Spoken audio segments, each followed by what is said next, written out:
बिस्मिल्लाहिर्रहमानिर्रहीम। अस्सलाम वालेकुम। अल्लाहुम्मा सल्लि वसल्लिम अला सय्यिदना मुहम्मदिन। नाज़रीन, जियो पॉलिटिक्स में एक और अहम इशू है जो आजकल इंटरनेशनल मीडिया, न्यूज़पेपर्स ये डिस्कस कर रहे हैं।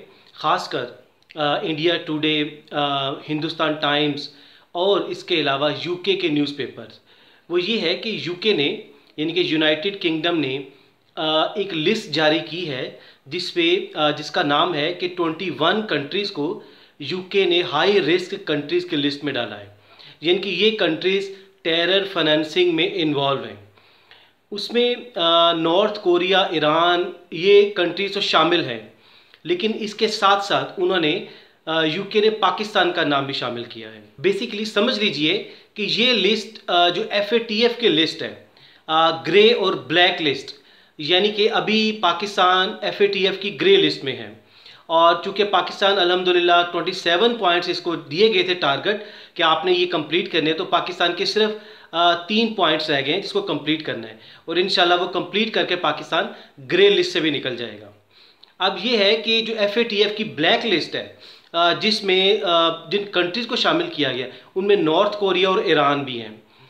इन पर पाबंदियाँ लगाई गई हैं, इन पर इकनॉमिक सेंक्शंस लगी हुई हैं, और इनकी मईशत को ये पाबंदियाँ लगाकर इनको तबाह किया जा रहा है।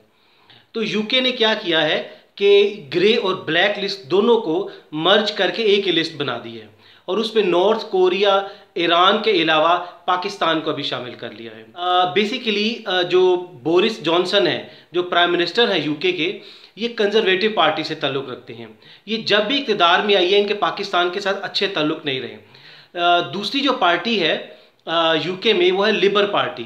उनके टोनी ब्लेयर, गॉर्डन ब्राउन, इस तरह के जो प्राइम मिनिस्टर्स हैं, वो हमेशा उनके कोशिश रही है कि वो पाकिस्तान के साथ अच्छे रिलेशंस रखें। लेकिन बदकिस्मती से पाकिस्तान में कोई ऐसा डेयरिंग प्राइम मिनिस्टर नहीं रहा, कोई जुर्रत वाला, कोई बहादुर प्राइम मिनिस्टर नहीं आया।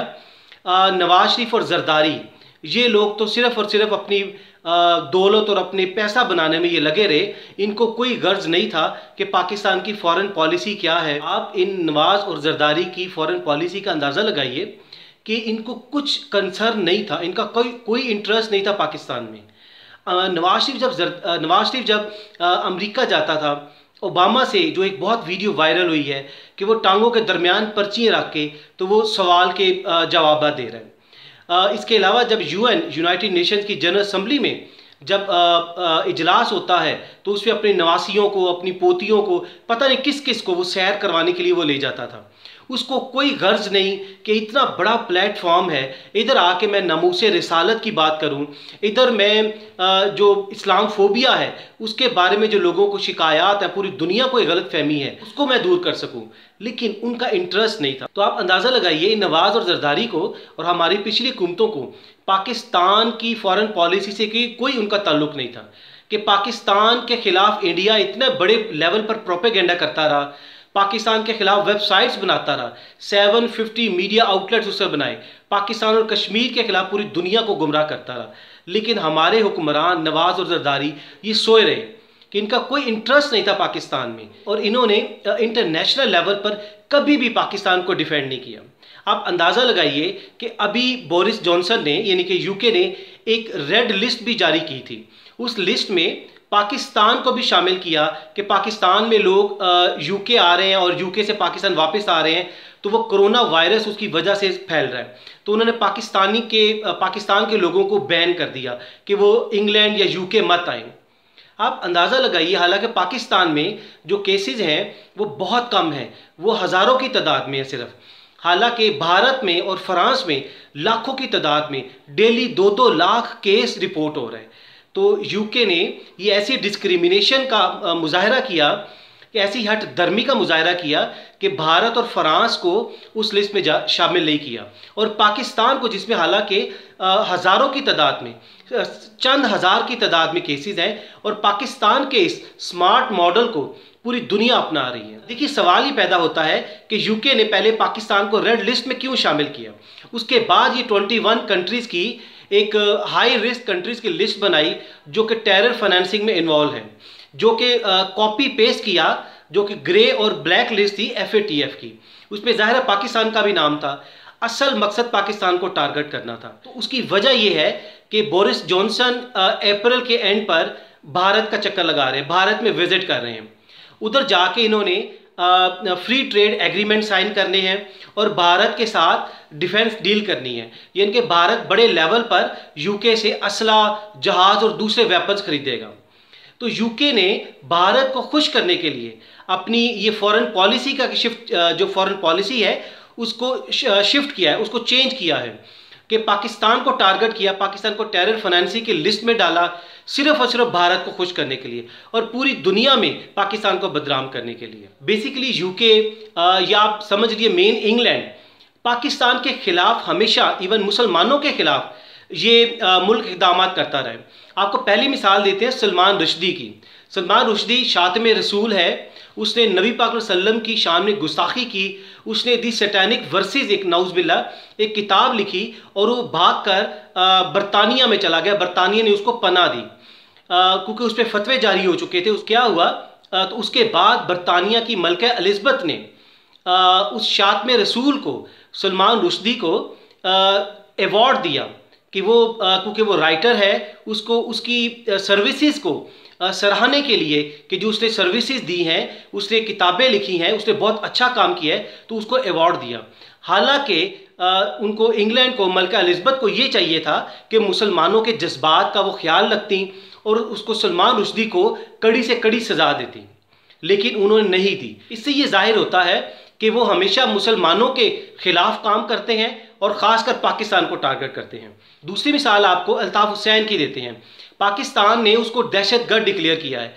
वो बेसिकली उधर बैठकर पाकिस्तान के खिलाफ तकरीरें करता है, पाकिस्तान में इंतशार फैलाता है, तो पाकिस्तान ने उसको दहशतगर्द डिक्लेयर किया।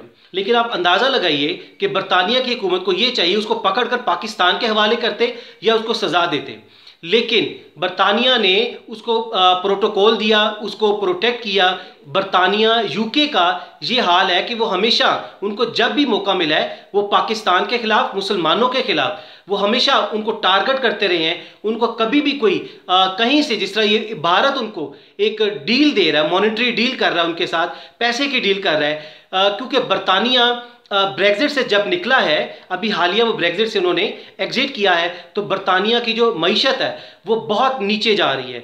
इसके अलावा कोरोना की वजह से बरतानिया की मईशत को बहुत बड़ा धचका लगा है, इसलिए वो अपनी मईशत को बचाने के लिए और भारत से वो डील कर रहे हैं, डिफेंस डील कर रहे हैं, ताकि उनको कुछ पैसे मिल सके और वो अपनी मईशत को संभाला दे सके। लेकिन उनको ये देखना चाहिए कि वो डिस्क्रिमिनेशन कर रहे हैं और पाकिस्तान को कॉर्नर कर रहे हैं। लेकिन हम इस प्लेटफॉर्म से पाकिस्तानी हुकूमत को कहेंगे कि वो भी यूके के खिलाफ सख्त से सख्त एक्शन लेना चाहिए।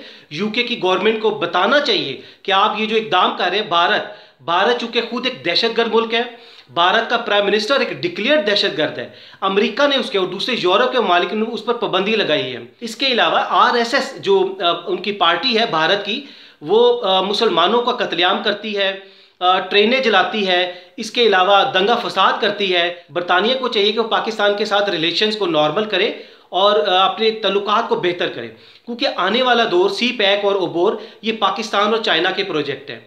इसमें बरतानिया को भी शामिल होना चाहिए और भारत की इस प्रोपेगेंडा में नहीं आना चाहिए। भारत चूँकि एक दहशतगर्द मुल्क है, बरतानिया को भारत से कुछ नहीं मिलेगा। बरतानिया की गवर्नमेंट को ये सोचना चाहिए। इसके अलावा पाकिस्तान को भी बरतानिया को एक सख्त मैसेज भेजना चाहिए। वो जो पाकिस्तान को लिस्ट में डाल रहे हैं, कभी ग्रे लिस्ट में डालते हैं, कभी ये 21 हाई रिस्क कंट्रीज़ की लिस्ट में डालते हैं, ये बिल्कुल एक नामुनासिब एक डिस्क्रिमिनेशन है। पाकिस्तान एक पुरअमन मुल्क है और पूरी दुनिया में पाकिस्तान अमन कायम करने के लिए कोशिशें कर रहा है। उसकी बेहतरीन मिसाल अफगानिस्तान का पीस प्रोसेस है कि अमेरिका पाकिस्तान से रिक्वेस्ट कर रहा है कि पाकिस्तान को इसमें रोल अदा करना चाहिए। तो नाज़रीन, आप भी नीचे कमेंट्स में अपनी राय लाजमी दीजिएगा कि आप क्या समझते हैं। अगली वीडियो तक अपना बहुत सा ख्याल रखिएगा। अल्लाह हाफिज़।